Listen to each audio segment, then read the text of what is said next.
Hi, this video is part of my Sony a7c menu series, and in this video it's all about the second tab.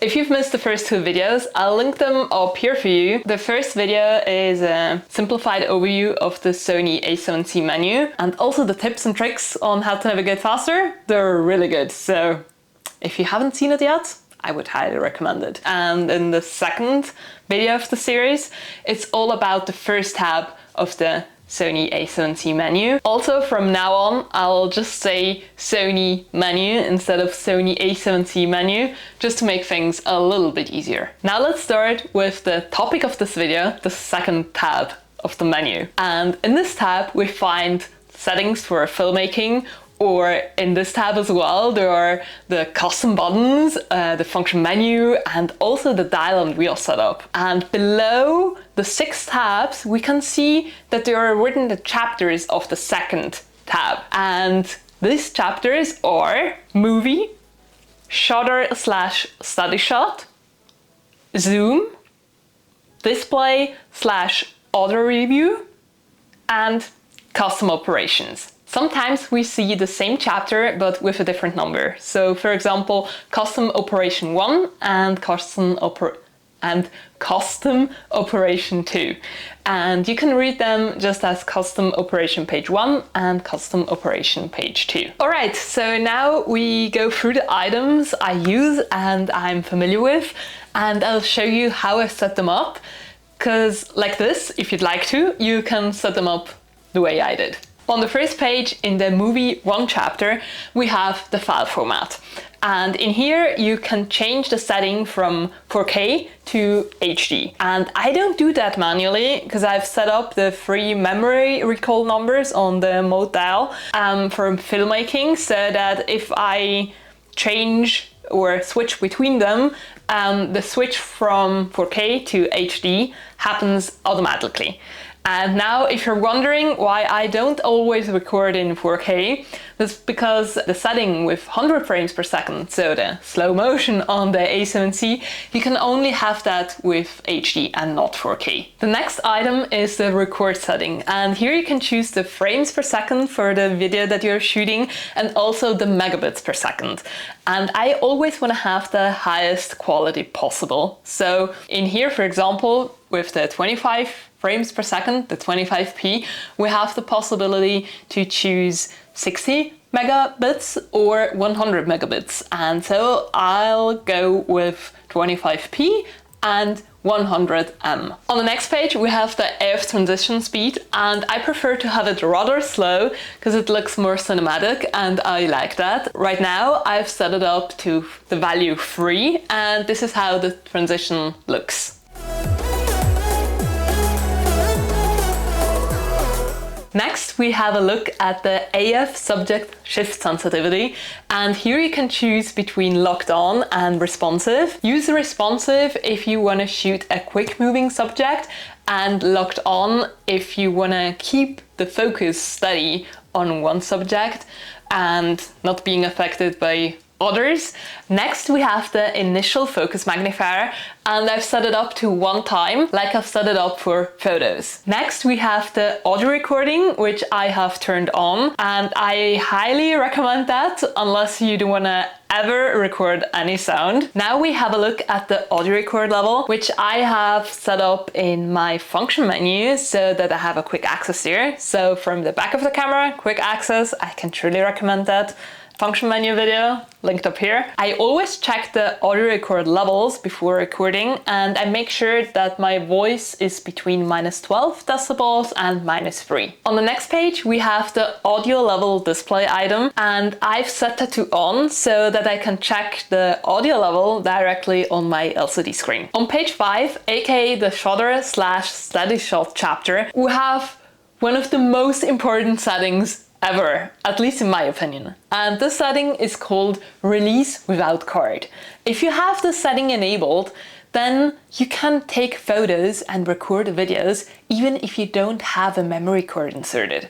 And that results with you having a lot of fun, catching memories, taking great shots, and you get absolutely zero results, because then when you want to take a look at the photos, there aren't any photos or any videos. And this is why I have this function disabled, so that if I press the shutter, I get the video or photo on my memory card, and if I haven't a memory card inserted, I get a warning that tells me that I need to insert a memory card. By the way, I put a lot of work and effort into this video, so if you like it, leave a like or a comment below. That would be awesome. Also on the creating side, yesterday I just edited a photo of a flamingo flock I captured in Greece, and it made so much fun. I just quickly want to show you the before and after. So here is the raw with no edit, and this is the raw that I edited yesterday. What do you think? Back to the video topic, we head right to the next item, and that's the silent shooting. And this item is very useful. There is also like a big responsibility, in my opinion, with this item, because yeah, you can take shots and photos and nobody hears it. So make sure that you're being nice. But it's very useful, for example, for shooting weddings, or if you have a newborn shooting as well. And just mind that you can't use the setting in the automatic mode. So you need to have manual or the PAS, I think, or the M, of course, for manual. On page 6, we have the zoom chapter, and these items are grayed out because in the first tab of the Sony menu, we have the file format, and I've set that to RAW and JPEG, and that's the reason these items here now are grayed out. And I'm totally fine with that, because if I want to zoom in, I use the APS-C Super 35, and I for sure want to have the file format to RAW and JPEG in the first tab. On page 7, aka the display/auto review chapter, we have a setting called Finder/Monitor, and I have set up the setting to auto, because like this, when I look through the viewfinder, I see everything in there, and if I have a look on my LCD screen, I see everything on the LCD screen. But you can also set it up so that you will always see the stuff in the viewfinder or on your LCD screen. Next, we have the grid line, which I have set up to the rule of thirds grid. So in the rule of thirds, you split your frame horizontally and vertically in 3 parts. And now if you position your subject on one of these lines or on one of these crossings, it looks pleasant to the eye. On page 8, we have the live view display item, and I've set this to setting effect on.